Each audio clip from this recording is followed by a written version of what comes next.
What's up, creatives? This is Rashawn Murph, and today we're going to be diving into a soulful chord progression that you can use for your lo-fi, R&B, or hip-hop tracks. We're going to be working in the key of E flat major.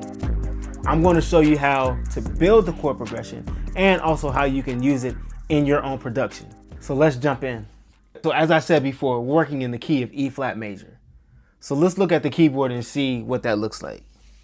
The notes of E flat major are E flat, F, G, A flat, B flat, C, D, and then of course back to E flat.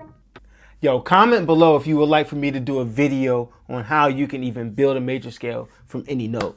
Scales are fundamental in the building block of chords and melodies and all of that stuff. So scales are super important if you want to like really understand the piano.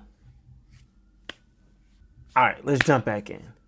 So the chords we're going to go with for this progression are E flat major 7, which is E flat, G, B flat, D. And then you can add your root on there.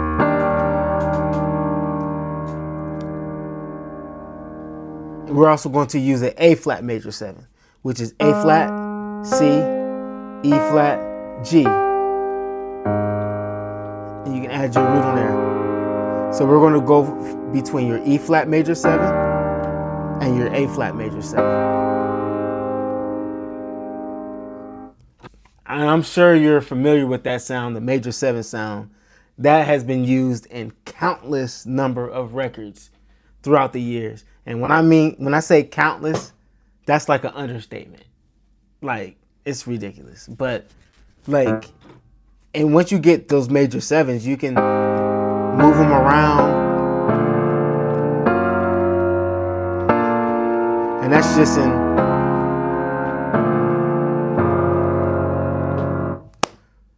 but for this track, we're only going to be using 2 of them, which is A flat major 7, E flat major 7. For this track, we're going to reverse the chords. So we're going to start with our 4 chord, and we're going to go to our 1 chord. So we're going to go from your A flat major 7 chord to your E flat major 7 chord. I'll record a video later on what those numbers mean. But for now, take my word for it that this is the 1 chord and this is the 4. So for this track, I decided to go with this pad that I found on Sky Keys. I think it's literally the first pad. Maybe I pulled up the first pad and just was like, oh, that's dope. And I used it. I don't know. But nevertheless, it's a pad called About Time. And that's what we using. So it's kind of dope. Just do some RC20 on it. Turn the noise down. Yeah.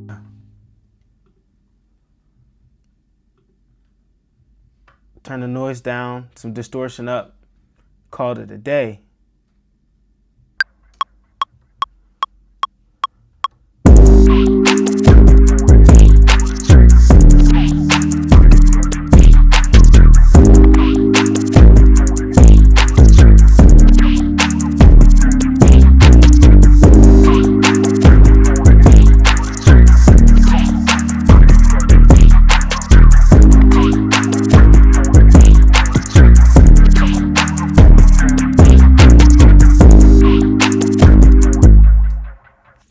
That sounds pretty fire. That sounds pretty fire. You see I added that tail melody on the end of the E flat major 7 chord. I'm just going from C to D. But that was just something in the moment that I felt to add just a little bit of melody. Yeah. Sometimes it'd be like that. Sometimes when you're tracking and you just play what you feel, it's like you have a script. But then sometimes you're like, let me add a little sauce, or let me just and it can transform the record sometimes, and then sometimes you might delete it. But you got to try it if you feel it. When I'm looking at the piano, what I see is a series of patterns. I see shapes. I just see like an equation. It sounds weird, but like when you really dive into it, you can see the shapes. Like, so for instance, I remove that. This is the G minor shape for those who know that chord. But you can move that shape around and it's still your E flat major 7 chord. You can break up the chord. Just as long as you're playing those notes, it's still an E flat major 7 chord. So that's something cool to think about. Like, okay, can I see this shape anywhere else? I found this weird sound also in Sky Keys, and this sound is called flute bendy. And I'm like, hey, let's use flute bendy and add a little bounce. Let's add a little sauce to the track. And so I'm going to be doing find my shapes different places. So for my A flat major 7, this is my A flat major 7. I'm gonna find it other places. Okay, cool. And then I'm also going to take the A flat, move it down. So I got a C minor shape, but it's really still an A flat major 7, but because my root's here. I'm just talking about what it all can also look like.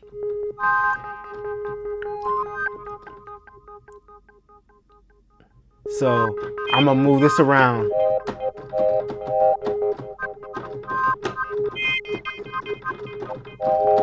And then for my E flat major 7, I'm gonna do the same thing. I'm gonna go. It's my E flat major 7. I'm gonna move my root down. And this is like a G minor shape. Still an E flat major 7 though. I'm gonna move it around. So I'm gonna just kind of, my friend calls that doggy paddling. Anyway, but I'm gonna just do a little doggy paddle. Here we go.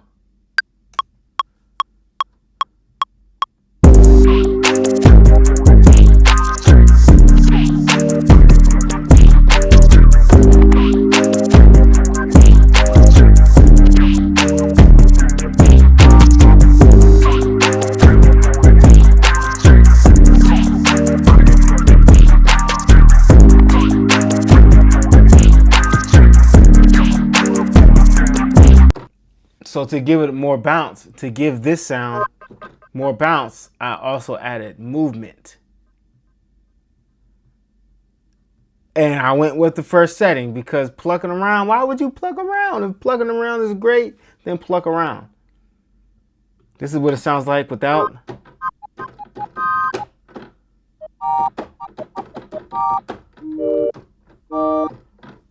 And this is what plucking around on. Love it. Let's listen to it without the bounce track, and then I'm gonna add it back in.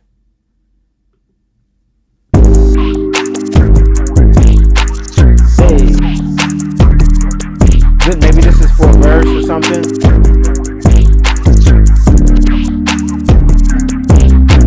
Bounce.